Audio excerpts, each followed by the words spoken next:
No prize alert. I just wanted to let everybody know before this video begins that I said a stupid thing in this commentary. A few minutes in, you'll hear Brandon and I discussing Kelsey Grammer, who guest stars in this episode, and Frasier, and I say Frasier was at the peak of its popularity during this season. That's actually not true, of course, because Frasier didn't begin until 1993, and this episode was released in this episode was released during the 5th season, so it didn't come out until 1992. Also, interestingly, this episode came out before Groundhog Day, which it's compared to quite a bit, and surprisingly, Brandon and I never bring up in this commentary. But anyway, thanks a lot for listening, and hope you enjoy it. The best is yet to come, and babe, won't it be fine? You think you've seen... Hello everyone, and welcome to another exciting commentary podcast. I'm Captain Logan. And I'm Brandon. And today, Brandon and I are going to do the very first commentary we've ever done on a single episode of Star Trek. This is Cause and Effect from the 5th season of Star Trek TNG, and thanks for popping in, Brandon. Absolutely, a pleasure to be here. It's good to have you, man. Sarah and I, and possibly some other folks, some other magnanimous Star Trek aficionados that I know, are going to pop in here and there and start to do some Star Trek episodes. We're not doing these in any kind of order. We're not doing this the way we're doing Bat Chat, where we're going through an entire series. We'll kind of jump around and cherry pick stuff that we feel like talking about, and some of these will be things that we have already done reviews on before, but we just feel like, you know, doing a whole commentary and just watching it with you guys and having a little bit of fun chatting about it as we watch. As usual, we're going to make this as much of a podcast as it is a commentary track, so we'll do our level best to provide some context for what we're talking about as we go along, in case you want to listen to this while you're mowing your lawn or taking care of your petunias. Indeed. And so go ahead, and if you're going to watch it with us, though, pull out your DVD or your Blu-ray, or go to Netflix or any of the myriad places that you can watch Star Trek now online. We're watching on Netflix, and so we'll be seeing the remastered version, which I've not seen, Okay, Brandon. I've not seen that either. It'll be interesting to respond to that, and I'm pretty sure I honestly, actually, I don't know if there's any difference in running time between the two, but I don't think there is. Okay. So there could be so just so everybody knows, if you're watching this with us and you have Netflix, watch the Netflix version just in case there's any difference in the timestamp. But anyway, go ahead and get it past all the menus and everything, depending on how you're watching it. Get it to timestamp 0, and Brandon and I are going to start watching straight away. Are you ready, sir? I am ready. Here we go. Cause and Effect. It's time to watch things explode over and over and over again. Over again. Here we go. Everybody, please press play right now. And we just waste no time jumping right into it, Brandon. It's immediately going on. So, is this one of those that you remember watching for the first time when you were a kid? Yes, as a matter of fact, I did see this when I was a lot younger. This would have been an episode that I got to see with my grandpa when he was still alive and watching Star Trek. And we always ate popcorn, sitting in front of the couch, not on the couch, but in front of the couch. And I'd get to stay up to watch this. Were you one of those people watching this?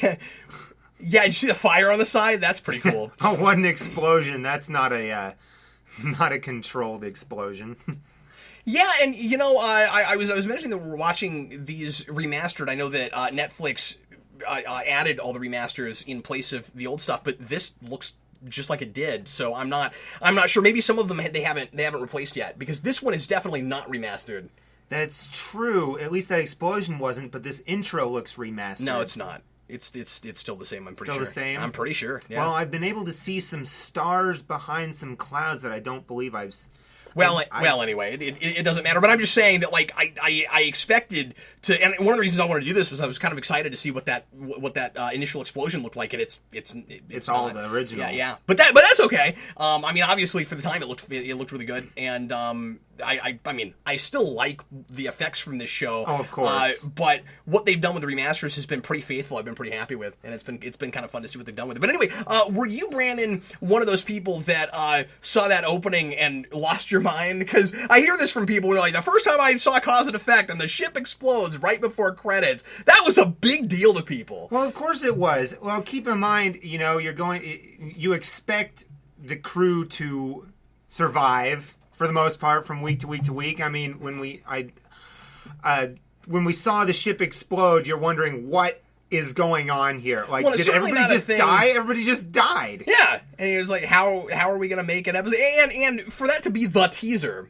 Right, but there's also some, if you think about it, there were some noticeable absences, and you wonder what's going on here. Yeah. And, like, if for all intents and purposes, it appears that everybody just died. However, you never saw a particular somebody. And then it's, what's going on? Does the Enterprise maintain? I think the tough balancing act with an episode like this is to keep showing your audience the same thing over and over and over again without their getting bored.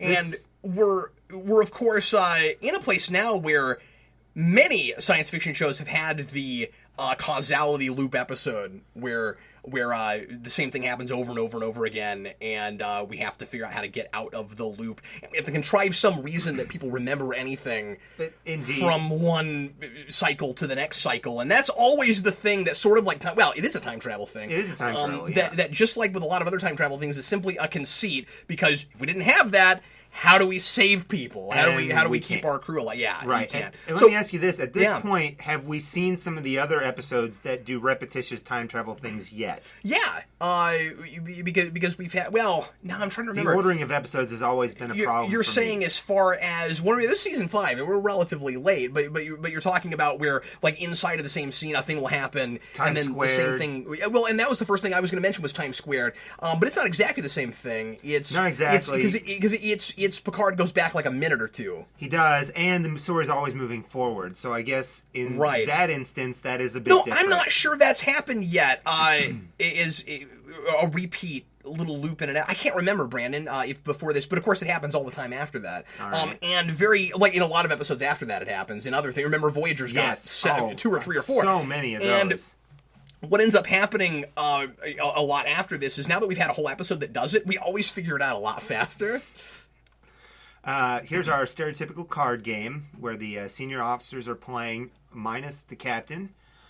Until the very end of the series, I always wondered why the captain was never involved in the card game. Well, because he was too busy reading Shakespeare, Brandon. He was too busy or practicing his flute. The Ressican flute, no less. Yeah. Notably, this is Jonathan Frakes' episode. Of course, Jonathan Frakes directing an episode where something is exploding constantly because he is an action director, and or certainly became an action director. And he if he asked, now who knows, because usually a director would just be assigned to an episode, but if that's what happened here and he didn't ask for this, I think that's pretty funny that Jonathan Frakes is directing the episode where things explode constantly. Absolutely. Is this the episode where she bets on beards? No. Okay. It starts out because then that would have to happen over and over. Well, Geordi doesn't have a beard. Oh, that's... In fact, Geordi's not here. Right. Geordi's not even here, and that was one of the things in that... That was Geordi and Riker both have beards, and I don't think that's the same episode where Data tries to have his own beard, too. No, and I just watched that clip yesterday, too. That's a terrible clip. They're laughing at Data, and he doesn't get it. I think we might have gone a little too far. Did you damage your faceplate? Okay. This I think is as you're watching it for the first time, a decently compelling mystery, and I like that we've got that standard weird, bizarre TNG feel where it's just really unsettling and nothing feels right. There's not very much music. We keep the background really empty so that we can keep building this tension of just nobody knows what's going on and everything seems normal, but something is off. And those were always my favorite episodes growing up with TNG. They're really weird, unsettling, the sparsely populated. And really taking our time and living with a character or characters often just being like something's off and I don't know what it is. The episode where Geordi turns into the blue alien thing. Yeah, he's like that, and see, this is interesting. Night Terrors is like that. The camera angle on her, it just pulled up past Geordi right onto Crusher's face, and that's a little disconcerting too, just because that's a weird shot for them. So let me ask you this: if things keep repeating in like a not necessarily causality loop, but in the way they do in this episode, how? Well, it is a causality loop. Well, it is a causality loop. Right. How can she know? This has always been my question. How can she feel like she's done this before? How can she have that ingrained into her head like deja vu? Well, and they'll all have that. I mean, like the whole idea. And once again, as I said earlier, it's just kind of a cheap conceit that you have to. It's kind of built into causality loops, isn't it?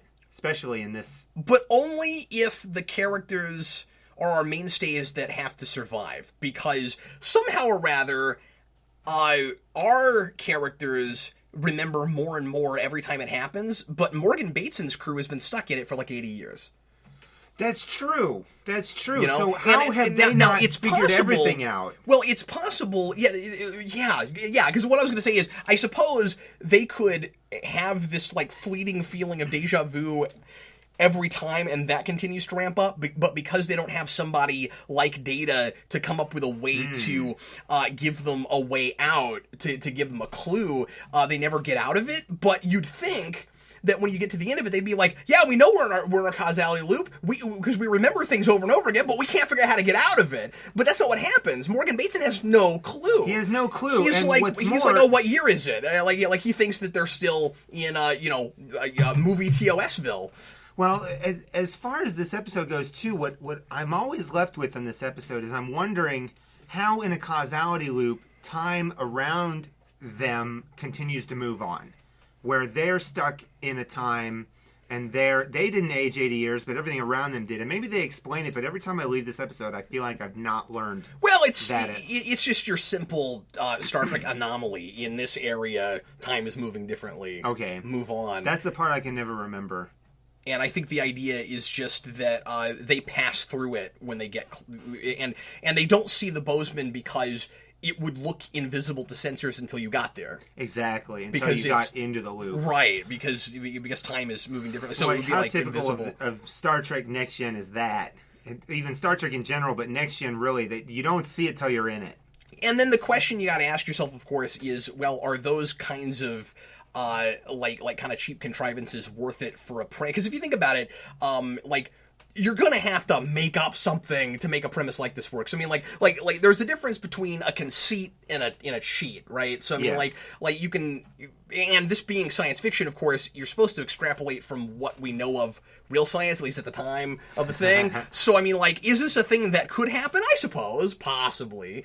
But in the realm of science, is it? Yeah, I mean, like if you believe in, I mean, if you think that temporal causality is potentially a real thing, and you know Einstein's theories of how time travel would work and that kind of stuff. But the problem is, again, but why would you remember anything? And it would be nice if somehow or rather there was a little bit of an attempt to try to see how to come up with a clever scientific way for why people would remember a thing from a loop to another one. So, like, the conceit of look at causality loop, that's not the problem. The problem is that's just writing a way out. I don't know. Well, was that Rose sitting at the con? Right. Yeah, Gotcha. She's here. That looks great. That does look great. Comes out of nowhere. The Bozeman coming out. I also think that it's a little bit unfortunate that we had to open up at the beginning in the opening credits over the footage right after the teaser with Kelsey Grammer as Morgan Bateson. It just kind of gives that away, you know? Like, it's cooler if he comes out of nowhere. Whoa, it's Kelsey Grammer! Yeah, Kelsey, that's actually kind of a problem I had with Star Trek, was knowing who is kind of potentially going to be around. Now, of course, there's no way around that because it's a thing in the rules of television making where you have to put those credits somewhere at the beginning. You can't just have them at the end. Well, sure. I think I've heard Joss Whedon talk about this before, where like those credits of guest stars and stuff are supposed to happen somewhere at the beginning. So he has in some episodes had to come up with a clever place to put them. Well, and I know or maybe it it's used just to be that way. Or maybe that's just the Yeah, I don't know if it is now. It might be just network too, because I know in cable, Good point. is a totally different set of rules, and you can get away with a lot more in cable. Yeah, I mean, or maybe I'm wrong, and it's just I really don't know, or maybe it's just the opening credits. Those have to go somewhere. You can't skip the opening title sequence. I know that's a thing, but if you don't have to put them there, there's no excuse for that. They should have waited and had his credit at the end. Not giving away their hand of cards from the Yeah, beginning. because it's kind of neat that all of a sudden, not just we get to finally meet this captain of the ship that we keep crashing into, but also that, oh my god, it's Kelsey Grammer. I mean, like this was let's see, season 5. This would have been 92, 93, and Kelsey Grammer, obviously, Frasier's at the height of its popularity at this point. Indeed it is. And, that would have been listening. a big coup. You know, to get him. Get him on another show, and then have him be this guy who's stuck in a causality loop. Guest star, yeah. We are just learning in this episode now that we entered in the middle of the causality loop, but we don't quite know it yet. Since we've seen this episode before a few times, we now know what's going on. Right. But here, you would never have... You were just learning, well, this is... What's going on? Like, where did we enter in the middle of this? What was this the middle of that we entered into? Once again, the card game, and Data thinks he's shuffled randomly, but apparently he's shuffled the same way many times at this point. Yeah, and see, Riker's already starting to figure out stuff. So, I think the idea here is supposed to be that your main change... your main break in status quo, of course, is the causality loop, but we also have to break the status quo of the causality loop. So this is the first time people started remembering stuff, right. And it could have happened. Well, I kind of like the potential mystery of.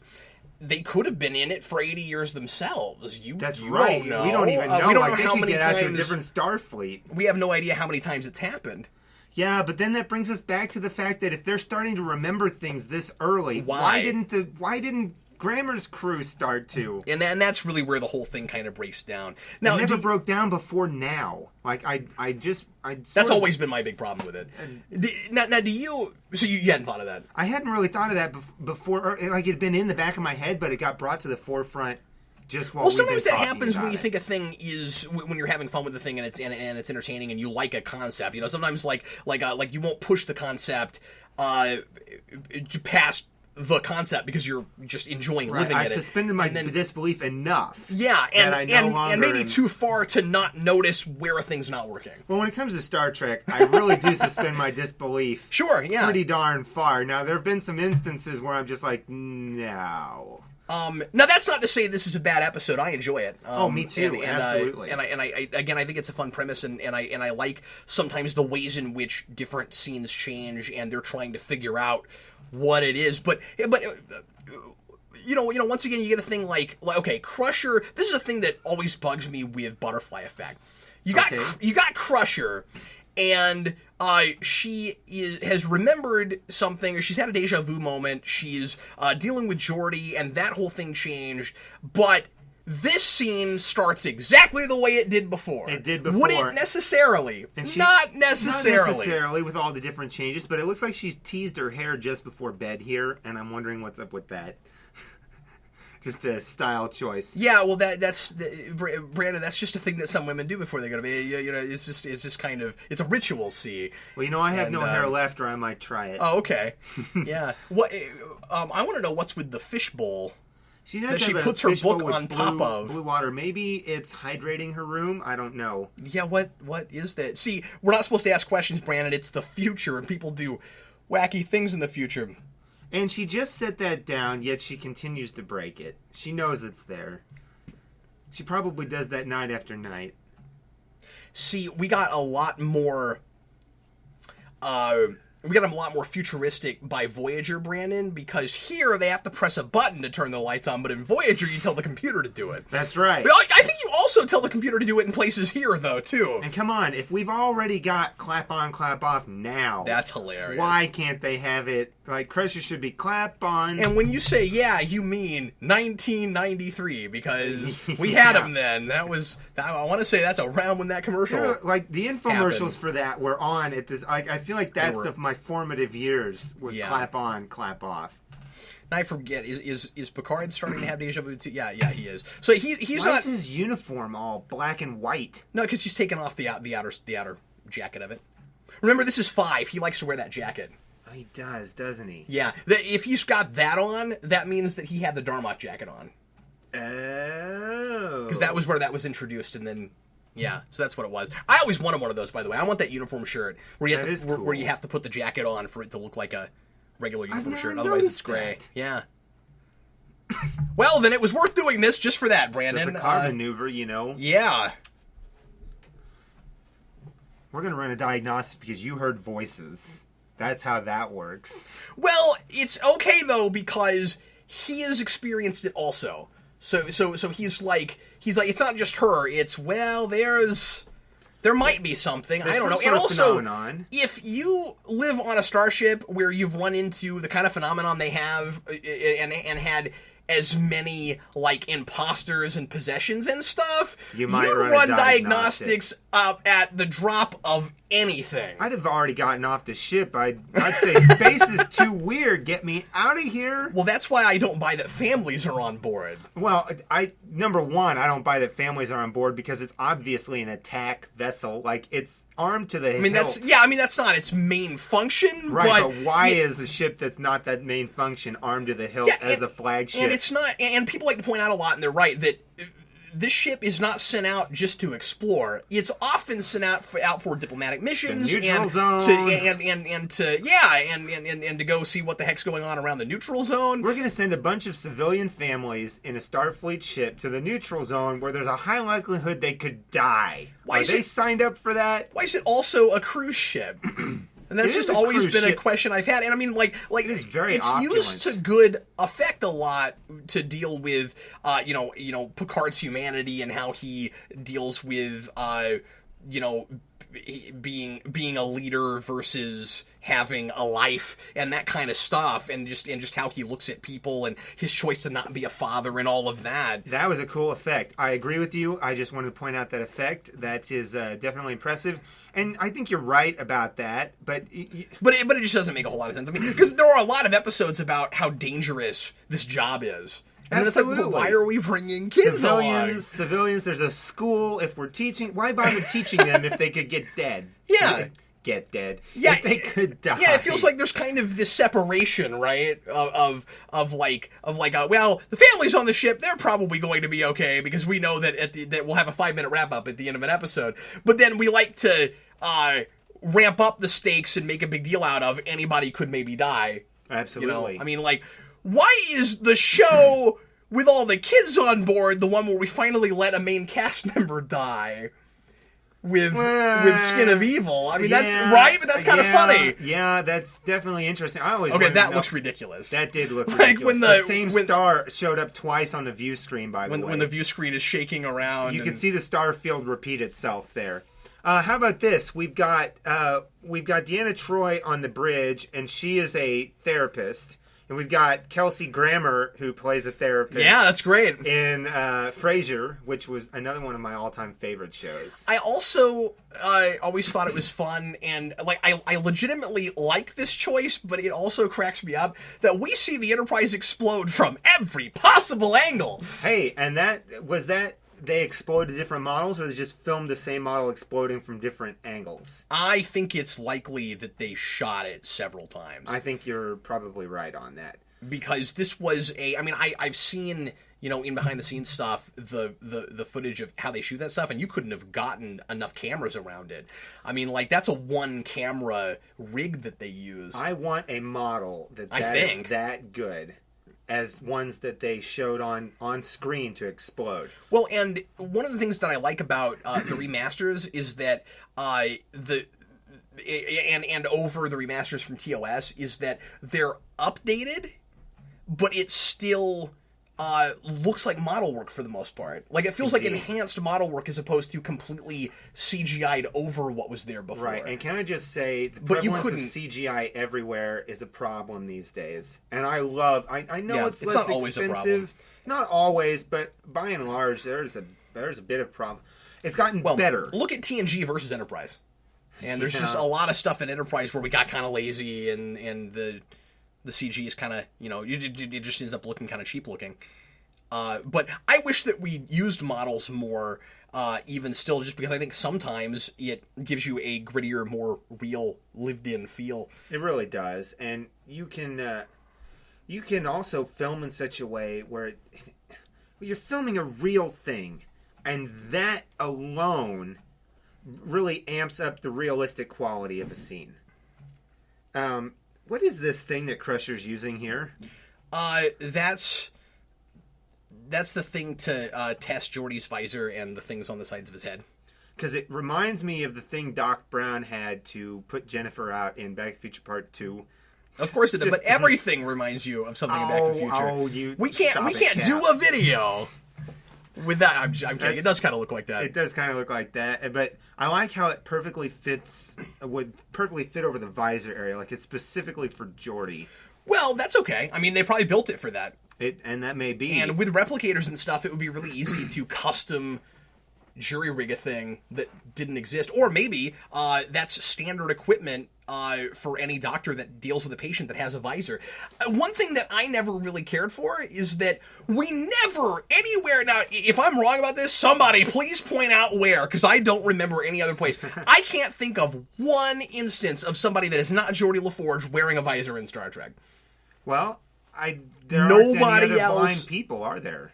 Yeah, and there ought to be. There ought to be, because you'd think that would be a thing. That they could now do it for others. Well, the fact that he was born blind means he's not the only one. We're not genetically engineering people, and we know by DS9 that that's outlawed. So you've got to have people with defects that are born and they come up with a fix after that with the advanced technology that they have. That was a different model of the Enterprise that just showed up on screen. It was missing certain features from a previous Enterprise. Yes, it was. These plates that I thought looked weird when I saw them before, they're missing in that one. That's really weird. I'm going to have to go back and look at that. There were these brownish plates on the underside of the sausage. I kind of like the way Gates McFadden plays the scene a little bit, where she goes through and she keeps thinking about doing a thing that she would usually do in the situation, and then she's second guessing herself. Yeah, because she's like, and I remember doing this, and I remember doing that, and it actually makes me more okay with that whole she's pruning her plant again, even though she might have ended up doing something else when she walked in her. That's true. In her quarters because of all the different things that have happened to her. Because maybe that's just a thing that she tends to do before she goes to bed. Like maybe that's a habit instead of just that thing she did that day. Because we haven't really. Because why would you necessarily? We haven't really hung out with Crusher in her quarters that often. I don't know what her routine before bed is, nor do I care. Well, that wouldn't make for very interesting Star Trek. No, and the only reason we get it is so that we can have something that she does over and over again. Brandon, with all the... She still knocks it over, though. That's interesting. Like, even though she took steps to change it, the outcome was inevitable. She knocked it over and broke it. Yeah, but that strikes me is just one of those, oh man, isn't that interesting kinds of, like, why would that happen, really? Because we're not dealing with a time travel situation so much as a, like, time repeating itself thing. So, like, right, but that's interesting to me. It's not the same thing as you can't change fate, is it? Well, or but the end of this, it's foreshadowing to the end of this episode, because a lot of things they try don't end up working. It ends up causing the very thing that they're trying to avoid. But I think the idea is supposed to be what a person is most likely to do in a certain circumstance. Is she even standing in the same place she was before when she knocks that over? No, but that's what I'm saying, is she makes a change, but it still happens. Right. But I guess, okay, so it's interesting because it's a literary foreshadowing thing, but not so much, hey, look, you can't change the outcome. But it does make you ask the question, can we change the bigger outcome, but not necessarily, because I think that, this is just my read, I think I would read that as a coincidental thing that happens that makes you think about it, as opposed to she couldn't have changed that either. Right. No, and that is what I'm getting at. Because they can change the fact that they're now having a conversation they've never had. Right. So they can do that. They're in there. Is that the first time that we've gone to commercial and not blown up the ship? I believe so. I think so. I think you're right. Yeah. All right. Now we've got Riker and Deanna Troi coming in this meeting of the senior officers at that weird curved table that never really worked for me. Can't see everybody at that table. Yeah, but I don't like the one in Voyager either, because it's got that weird raised thing in the middle, and it's like you can't even put anything on top of it. Like sometimes they'll come in and they'll put down like a drink or something, or pads or whatever. Yeah, what is that anyway? And what is that thing in the middle of the Voyager table? Well, I'll tell you what, don't get me wrong. I would love to have a table like the one they have. You just don't like the shape of it. Well, I don't like where the captain sits in relation to everybody, because he's sitting down in the long curved, never thought of that. Curved area when he could be on the outside of the arc, kind of be able to see everybody down the line, both directions. It makes sense to be at the head of a table, but if you're going to have a long table, you want it to get you want it to be wide where the captain's sitting and narrower at the other end, so you can see everybody plainly. That's more the shape of Voyager, but Voyager's still weird when you get to it. So since this is a physical thing and not just things we're remembering, and I don't mean to belabor our point from earlier, but if Crusher is hearing voices from a previous loop, everybody on Bateson's ship should be going absolutely out of their minds. I know. They should be hearing everything from every previous instance where they came through and the time loop. explain this to me. Don't we have an easy built-in fix? Now, this would be a thing that we've done a million times already in TNG, but do we have a really easy fix for this, where we could just somehow or rather make it a thing that an empath would pick up, but nobody else would? Why is it Crusher? She's only picked up things when it's too late for them to move the ship. She finally picks things up. Right, but all I'm saying is, why did we do it with Crusher and not with Troi? Because if we made it an empathic thing somehow, that would explain why nobody on Bateson's ship picked up on it. That's true. Like, make it an empathic thing. That's true, indeed. I mean, I'm not saying that necessarily makes any sense, but, like, I just feel like we've arbitrarily picked Crusher because she doesn't get enough to do on the show most of the time. Well, that may be absolutely the case. And if that's the case, well, you know how I feel about Crusher. About like I do, yeah? Yeah, about like you do. Not generally a big fan, yeah. Yeah. I almost like Pulaski better than Crusher. Me too. And I've come to that. That's not a thing I used to have, but yeah. Sarah and I were having that conversation just the other day where we thought it would have been really cool if we had a TNG movie, this is a lot of ifs, that was more like a TNG episode and was a little bit more thoughtful and a little bit more idea-driven. It would have been kind of, not a Picard's an action hero movie. It might have been cool to have one movie where we replace Crusher with Pulaski again and then give her stuff to do. That would have been great. That would have been great. Like, Crusher goes on, not Exodus, she goes on sabbatical again or something. Because I think... Yeah, or she's got to go like fill in for the head doctor because he's sick or something. At Starfleet Medical. Yeah, because she, I can't remember if she headed Starfleet Medical that whole time or it was something else, but she did something important. Well, Pulaski didn't have the history with Picard that Crusher does, of course, and ultimately I believe that's why they probably brought her back. Right, but you could have done some interesting things with her and Riker, given her history with Riker's dad. I mean, there's all kinds of things you do. Indeed. And nothing against Gates McFadden, but in my personal opinion, I just think Diana Muldaur is a better actress. Yeah, I just think she's actually a pretty good actress. Would have liked to have seen her do more stuff. Would have liked her for a couple of seasons. Would have liked her to have gotten more episodes, just where we got to get to know her and she got more things to do, because she got more charming and she had moments where it's like, oh, this is what this character could be. Okay. Here we get to see Data's positronic brain. That's always cool. Always a treat when we got to see the brain, and you wonder why he's got so many LEDs on there. Wow, you would have loved the Gallimites then, Brandon. Brandon likes to see people's brains. Hey, brains are cool. Brains are... They're the... Why is it blinking? Captain Baudet. Is it... He's detecting stuff. Oh, that's a separate piece. It's just letting you know that you could hook in a flash drive if you really wanted to. Oh, well, I've hooked in plenty of flash drives. So we're back on the bridge. I like the way the camera's moving, that it's not on a tripod, it's He's got his handheld. foot on the console. He does that a lot. But what I was going to say is I think that we add to that unnerving and building tension thing when we sometimes go hand in. Now, I don't mean shaky cam. I don't like that most of the time. But sometimes in this show, we'll subtly go to a not steady cam to somebody a fixed camera, handheld, just to make things feel a little bit more off. Yeah, indeed. And that was a tilted camera angle right there on Ro, which was kind of interesting. But I like that this episode. I like how we get to find out things as the crew is finding them. Yes, very good point. Because far too often, I mean, that's my big problem with Genesis. I hate that. We already know what's going on.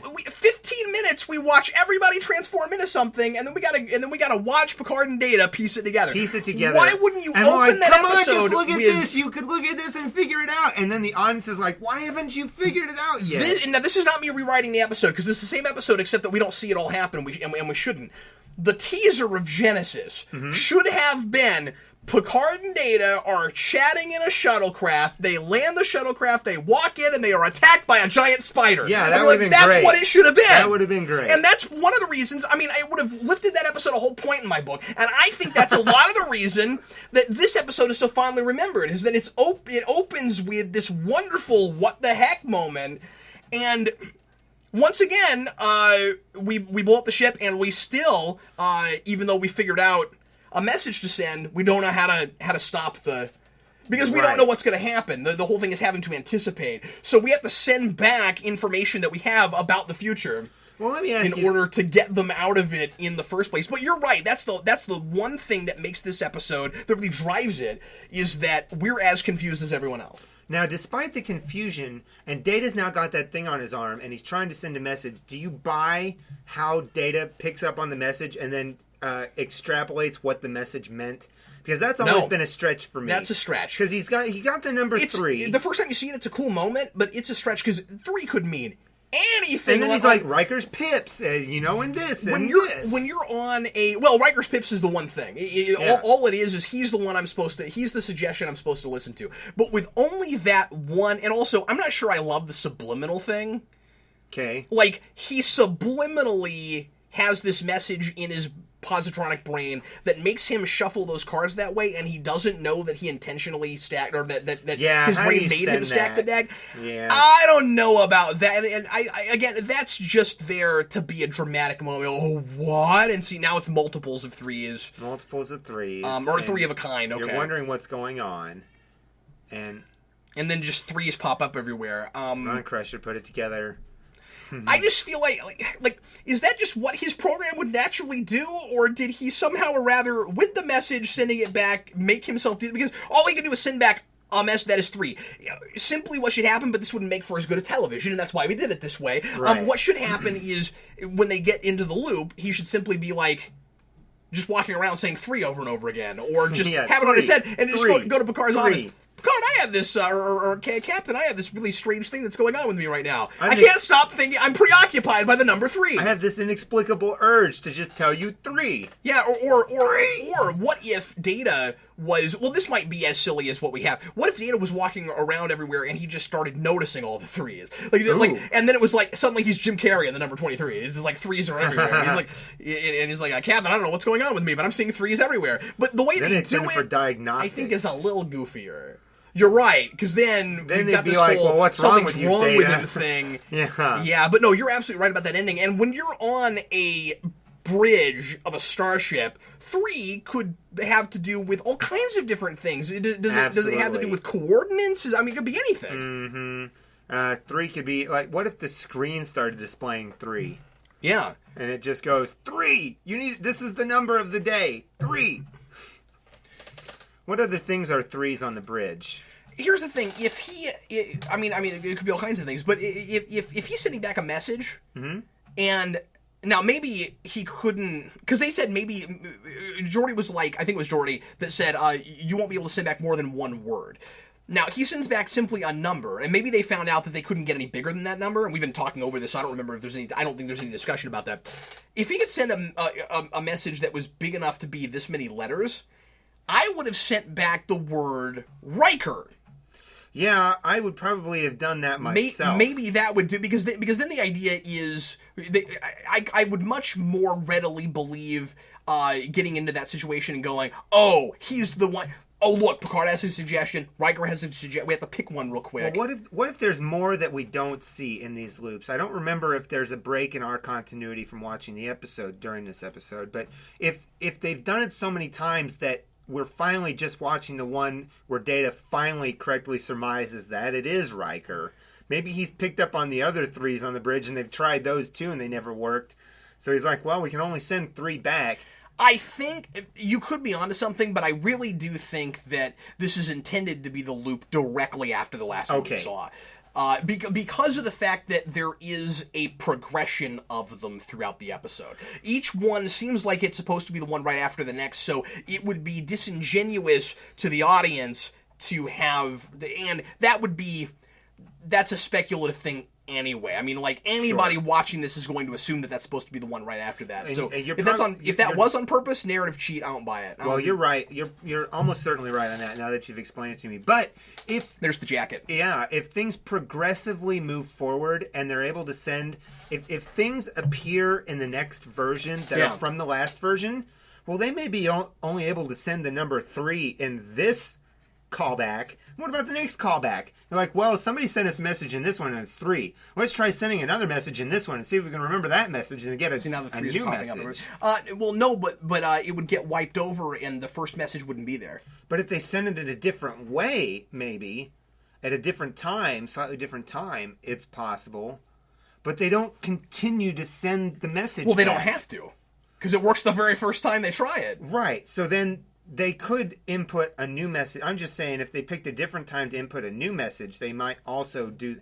But they don't know that the message has been sent back. They're only seeing a guess. Yeah, and they also open this loop the exact same way as the last one where they've got the deja vu thing, but that's about it. Well, I had deja vu watching this episode. Happen, well, yeah. That's an odd camera angle. Yeah. That's from the ceiling. Every now and again we like to get... I almost said every now and again we like to get high in TNG, and there are episodes where it feels like that is definitely true. But see the curved nature of that. I guess I'm liking this table more and more. But like, see how Geordi has to lean way over. Now that I've seen it from a bird's eye, I'm okay with it. Well, Geordi has to lean way over to get past Riker, who's leaning forward. Yeah, it's silly. The card doesn't have a straight line of sight to his senior officer. And if you ask me, why doesn't Geordi sit closer to Picard than Crusher? Huh?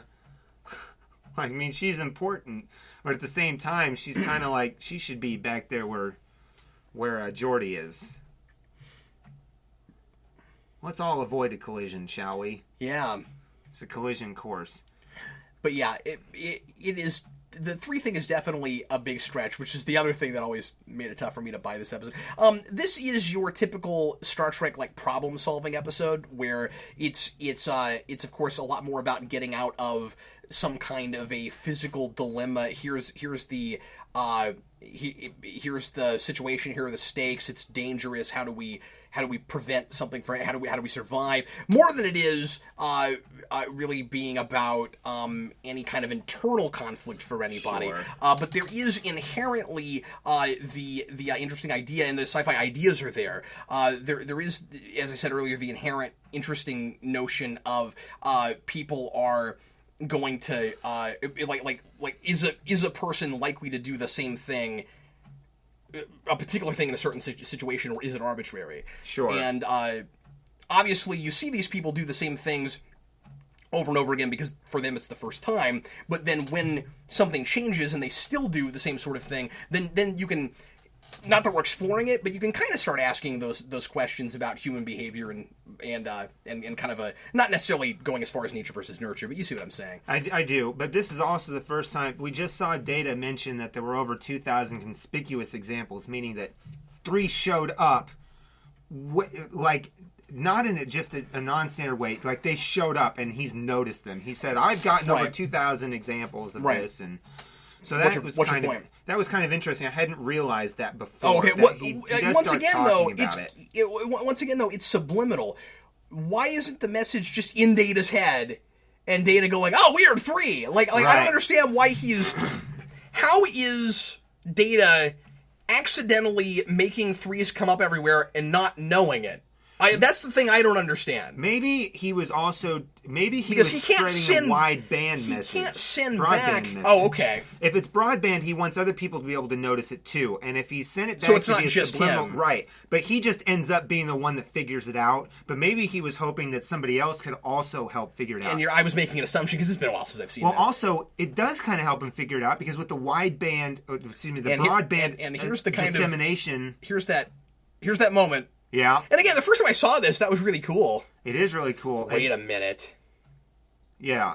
So, what's really funny about that? Okay, this is once again somewhat of a stretch, but hear me out for a second. Yeah. Because this actually goes into the idea of just even little nuances that of body language and stuff that a person is likely to do. What if Data chose the number? Because I don't think we see them really talk about exactly what the message is, do we? Isn't it just it's 3 and it is 3. And we watching it, and this is cool. Once again, with our characters who didn't see all that happen, get to see them piecing that together too, even though they're the ones that did it in the first place. I like that. Anyway, what if the idea is Data sent back the number 3 because he turns his head and Riker is bent over him? Yeah. And those pips are right in his face. And he knows that at that moment, the first thing he's going to see is that. Is 3. And that makes it a little bit less of a stretch and a little bit less silly. Because maybe that would be why he sent the number 3. Riker's there might be people enough. listening thinking, well, yes, of course, obviously. Think about this. But I never thought, I've seen this episode probably 20 times, I never thought of that. Data always talks about the fact, and in other things, he talks about the fact that, that he can think a whole lot faster. So in the moment between the nacelle hit and the thing exploding, maybe he had just that fleeting glimpse to be able to do just that. Yeah, that's what I'm thinking. And if everybody else is remembering certain things from the previous time, Data would be remembering certain things from the previous time, and then knowing he can send a message back to himself, he picks that because he's remembering that in that moment he's seen it, like he can visualize it. And points for me for saying 80 years, because I wasn't sure if I was right about that. This is one of the most memorable cameos in Star Trek. Oh, of course. People go back to this all, so much so that in the late 90s, I don't know if you know about this. Maybe you know about this. There was a novel that was written called Ships of the Line, and you've told me about this. And it was about Bateson, and he had finally acclimated himself to the 24th century for a while, and he was the first captain of the E.